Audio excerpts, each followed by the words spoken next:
এতদিন ধরে নিজের সমস্ত ভুলের জন্য বারবার আপনার কাছে ক্ষমা চেয়েছি গঙ্গা, তাও আপনি সহজে ক্ষমা করেননি। কিন্তু আজ তো আপনি মমকে এই বিপদের মুখে ঠেলে শুধু ভুল নয়, অন্যায় করেছেন। এবার যদি আপনার জন্য আমার মম বা বাবার কোনো ক্ষতি হয়, তাহলে আপনাকে আমি আর কোনোদিনও ক্ষমা করতে পারবো না। আপনি ভাই ভেতরে যেতে পারেন না। আমি ভিতরে যাবই, দেখি আমায় কি আটকায়।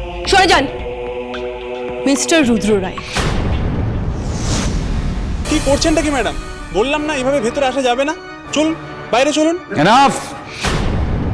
একজন মেয়ের সাথে কিভাবে কথা বলতে হয়, কিভাবে বিহেভ করতে হয় সেটা জানো না? সরি স্যার, আসলে উনি কিছু না বলে অ্যাপয়েন্টমেন্ট না নিয়ে ভেতরে চলে আসছিলেন, তাই অ্যাপয়েন্টমেন্ট ওনার দরকার নেই। অ্যাপয়েন্টমেন্টের নিয়মটা শুধুমাত্র বাইরের লোকের জন্য, ঘরের লোকের জন্য নয়। And she is family right now. ওনার সাথে মিসবিহেভ করার জন্য ওনার থেকে ক্ষমা চাও আর বাইরে যাও। সরি ম্যাডাম, আমায় ক্ষমা করবেন।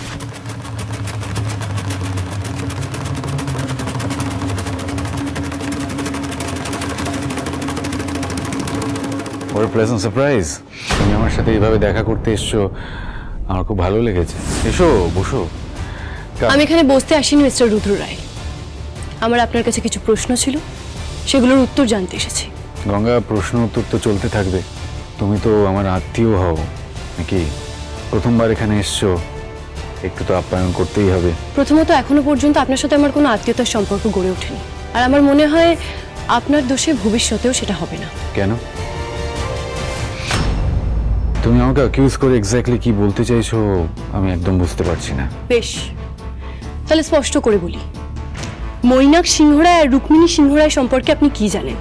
মমের সাথে যে ঘটনা ঘটেছে তার সাথে আপনি কিভাবে জড়িয়ে আছেন? মম কোমায় চলে যাওয়ার আগে শেষবার আপনার নাম নিয়েছেন। তার মানে কিছু তো আছে যেটা আপনি জানেন। সেটা কি, সেটা জানতেই আমি এখানে এসেছি। বলুন। মিসেস গঙ্গা সিংহ রয় আমার থেকে এটা জানতে চাইছে যে আমি ঋদ্ধিমান, রুক্মিণী আর মৈনাক সিংহ রয়ের সাথে কিভাবে জড়িয়ে, তাই তো?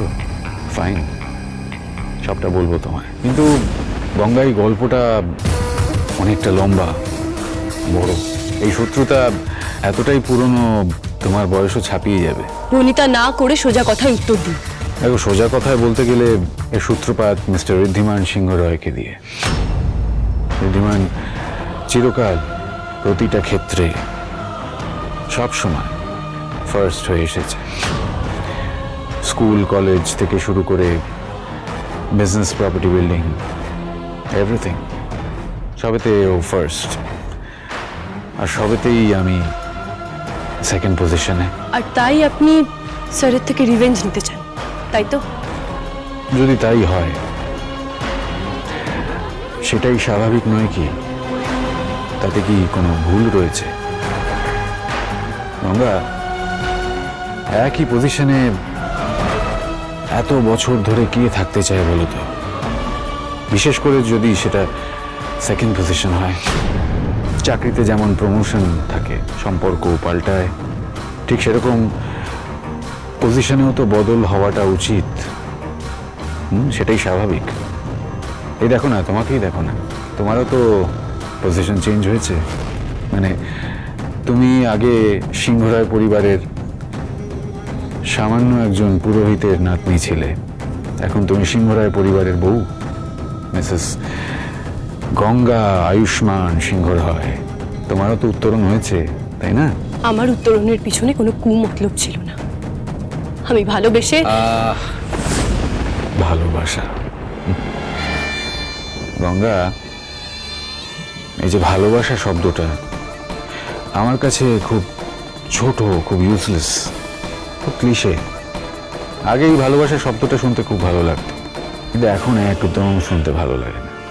এই দেখো না, তুমি তো ভালোবেসে বিয়ে করেছো, তা তুমি যাকে ভালোবেসে বিয়ে করেছো সে কি আদৌ তোমাকে ভালোবাসে? তোমায় বিশ্বাস করে?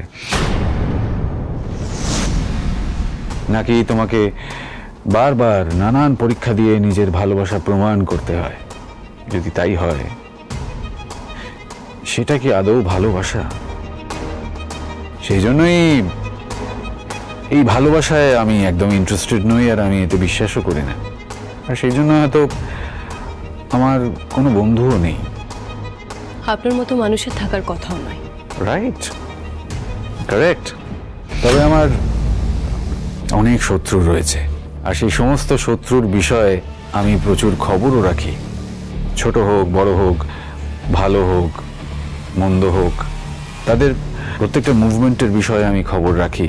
সে তো রাখতেই হবে, না হলে পিঠে ছুরি মারবেন কি করে? না, ইনকারেক্ট। পিঠে ছুরি মারার অভ্যেস আমার নেই। তোমার যদি আমার কথা বিশ্বাস না হয়, তুমি তোমার স্যারকে জিজ্ঞেস করে দেখতে পারো। দেখো, আমি সামনাসামনি খেলতে পছন্দ করি। সেই জন্যই তো সবকিছু জানার পরে আমি রিমঝিমের বিয়ে আমার ভাইপোর সাথে দিচ্ছি। আড়াল থেকে, পেছন থেকে কাজ করতে আমি একদমই পছন্দ করি না। তবে হ্যাঁ, যারা পেছন থেকে কাজ করে, আড়াল থেকে কাজ করে, পিঠে ছুরি মারে, তাদের খবর কিন্তু আমি রাখি। দরকার পড়লে তাদের সাহায্যও করি। এই যা। আমি কিন্তু আমার কথার উত্তর এখনো পেলাম না। উত্তর তো শুধুমাত্র একটাই। Just a moment.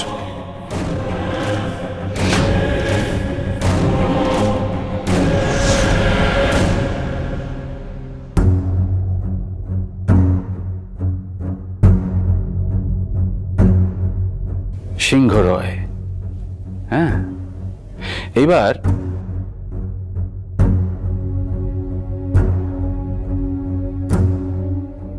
রায়।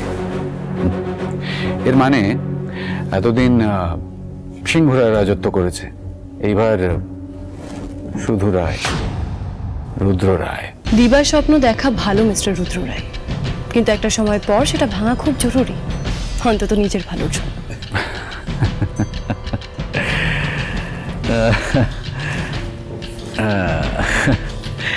গঙ্গা, দেখো, তুমি আমার থেকে বয়সে অনেকটাই ছোট। সেই জন্য আমি তোমাকে একটা সাজেশন দিচ্ছি। আবেগে ভেসে যেও না। সিংহরায় পরিবার শেষ হয়ে যাবে, পথে বসবে। এই পরিবারকে কেউ বাঁচাতে পারবে না। Mister Riddhiman Singha Roy is completely finished. কখনো না। গঙ্গা বেঁচে থাকতে সিংহরায় পরিবারের উপর কেউ আচরণ ফেলতে পারবে না। আপনি কিভাবে এসবের সাথে জড়িয়ে আছেন সেটা ঠিক পুলিশ খুঁজে বার করবে। বাহ, ইমপ্রেসিভ, ফ্যান্টাস্টিক। এইটুকুনি মেয়ে আমাকে শাসাচ্ছে, রুদ্র রায়কে শাসাচ্ছে। অনেস্টলি অনেকদিন পরে একজনকে এত সাহস করে আমার সামনে কথা বলতে দেখছি। তোমার সাহসের প্রশংসা না করে আমি থাকতে পারছি না। আমার সাহস কতটা, ন্যায়ের জন্য আমি কত দূর যেতে পারি, সেই সম্পর্কে আপনার কোনো ধারণাই নেই। তুমি কি কোনোভাবে আমাকে চ্যালেঞ্জ করছো? হ্যাঁ, করছি। আপনাকে চ্যালেঞ্জ করছি।